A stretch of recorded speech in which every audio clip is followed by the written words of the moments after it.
പണമിടപാടിൽ കൃത്യമായ തെളിവുണ്ട് എന്ന് എൻഫോഴ്സ്മെന്റ് ഡയറക്ടറേറ്റ് പറയുമ്പോൾ അതൊക്കെ സ്വാഭാവിക നടപടി മാത്രമെന്ന് പറഞ്ഞ് ന്യായീകരിച്ച് രക്ഷപ്പെടാൻ നോക്കുകയാണ് പിണറായി വിജയൻ.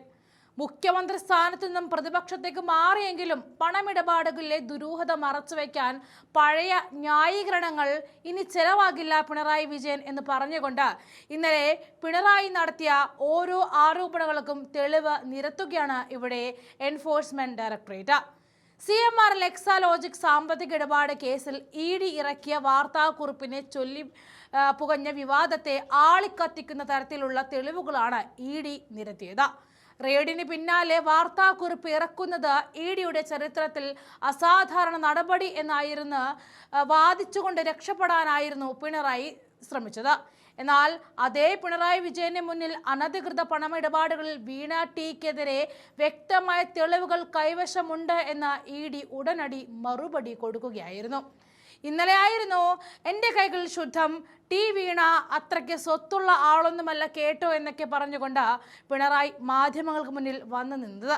മകളുടെ പേരിലുള്ള കമ്പനി ചെയ്യാത്ത സേവനത്തിന് മാസപ്പടി വാങ്ങിയെന്ന കണ്ടെത്തലും വിദേശത്തേക്ക് പണം അയച്ചു എന്ന പുതിയ തെളിവുകളും കേവലം ആരോപണങ്ങൾ മാത്രമായിരുന്നില്ല, കൃത്യമായ രേഖകളുടെ അടിസ്ഥാനത്തിലുള്ളതാണ് എന്ന മറുപടിയാണ് ED കൊടുത്തത്.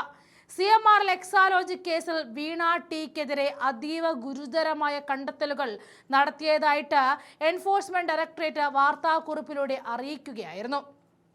കേസുമായി ബന്ധപ്പെട്ട വീണ വിദേശത്തേക്ക് പണം അയച്ചതിന്റെ തെളിവുകൾ ലഭിച്ചതായിട്ടാണ് ED പുറത്തിറക്കിയ ഔദ്യോഗിക വാർത്താക്കുറിപ്പിൽ വ്യക്തമാക്കിയത്.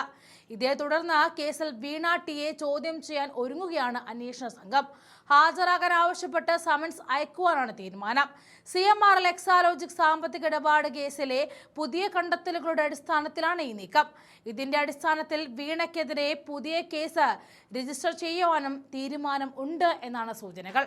കേരള രാഷ്ട്രീയത്തെ തന്നെ പിടിച്ചു കുലുക്കിയ CMR എക്സാലോജിക് വിവാദത്തിന്റെ തുടക്കം മുതൽ ഇന്ന് വരെയുള്ള നാൾ വഴികൾ പരിശോധിക്കുമ്പോൾ പിണറായി വിജയൻ ഭരണാധികാരിയായിരുന്ന കാലത്ത് തുടങ്ങിയ ആ അനധികൃത ഇടപാടുകളുടെ ചുരുളുകൾ ഓരോന്നോരോന്നായി അഴിയുകയാണ്.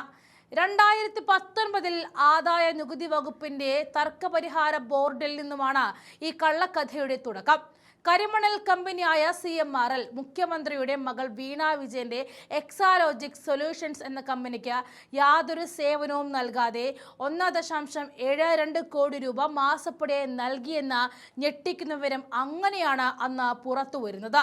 എന്നാൽ സ്വന്തം മകൾക്കെതിരെ ഗുരുതരമായ അഴിമതി ആരോപണം ഉയർന്നപ്പോൾ അന്ന് മുഖ്യമന്ത്രിയായിരുന്ന പിണറായി വിജയൻ ചെയ്തത് അധികാരത്തിന്റെ ബലത്തിൽ അതിനെ മൂടിവെക്കാൻ നോക്കുകയായിരുന്നു. 2023 ഓഗസ്റ്റിൽ ഈ വിവരങ്ങൾ മാധ്യമങ്ങളിലൂടെ പുറത്തു വന്നതോടെ കേരളം ഞെട്ടി. രാഷ്ട്രീയ നേതാക്കൾക്കും ഉദ്യോഗസ്ഥർക്കും CMRൽ പണം നൽകിയതിന്റെ രേഖകൾ സഹിതം വിവരങ്ങൾ പുറത്തു വന്നപ്പോൾ പ്രതിരോധത്തിലായ പിണറായി വിജയൻ അതൊരു സാധാരണ ബിസിനസ് ഇടപാടാണ് എന്ന് പറഞ്ഞ് ജനങ്ങളുടെ കണ്ണിൽ പൊടിയിടാൻ നോക്കി. എന്നാൽ കേന്ദ്ര കോർപ്പറേറ്റ് കാര്യ മന്ത്രാലയത്തിന് കീഴിലുള്ള സീരീസ് ഫ്രോഡ് ഇൻവെസ്റ്റിഗേഷൻ ഓഫീസായ SFIO 2024 ജനുവരിയിൽ ഈ കേസിൽ ഔദ്യോഗികമായിട്ട് അന്വേഷണം പ്രഖ്യാപിച്ചു.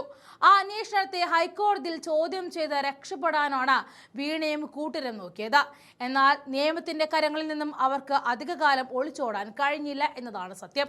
2024 മാർച്ചിൽ തന്നെ കള്ളപ്പണ വെളുപ്പിക്കൽ നിരോധന നിയമപ്രകാരം EDയും ഇതിൽ കേസ് രജിസ്റ്റർ ചെയ്ത് അന്വേഷണം കടുപ്പിച്ചു. ഇന്ന് കാര്യങ്ങൾ എത്തി നിൽക്കുന്നത് വീണ വിജയനെതിരെ അതിവേഗ നിയമ നടപടിയിലേക്കാണ്.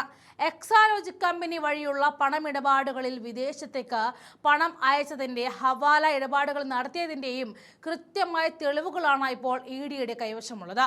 മകൾ വലിയ സ്വത്തിനുടമയല്ല എന്നും വിചിത്രമായ നടപടിയാണ് നേരിടുന്നത് എന്നും പറഞ്ഞ മാധ്യമങ്ങൾക്ക് മുന്നിൽ ഇപ്പോഴും മുതലക്കണ്ണീർ ഒഴുകുകയാണ് പിണറായി വിജയൻ. സ്വന്തം മകൾ ചെയ്ത തെറ്റുകൾക്ക് മറുപടി പറയേണ്ടി വരുമ്പോൾ അധികാരം കയ്യിലില്ലാത്തതിനാൽ ഇനി ന്യായീകരണങ്ങൾ വിലപ്പോകില്ല.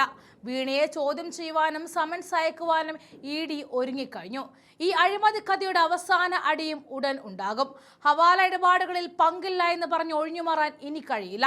കേസിൽ വീണ ടിയെ ചോദ്യം ചെയ്യുവാനും സമൻസ് അയക്കുവാനും ED നീക്കം ശക്തമാക്കി കഴിഞ്ഞു. നിയമത്തിന് മുന്നിൽ എല്ലാവരും സമന്മാരാണ്. അന്വേഷണ ഏജൻസികളുടെ ചോദ്യങ്ങൾക്ക് കൃത്യമായ മറുപടി നൽകുകയാണ് വേണ്ടത്, അല്ലാതെ മാധ്യമങ്ങൾക്ക് മുന്നിൽ വന്ന വിചിത്ര ന്യായീകരണങ്ങൾ പറയുകയല്ല.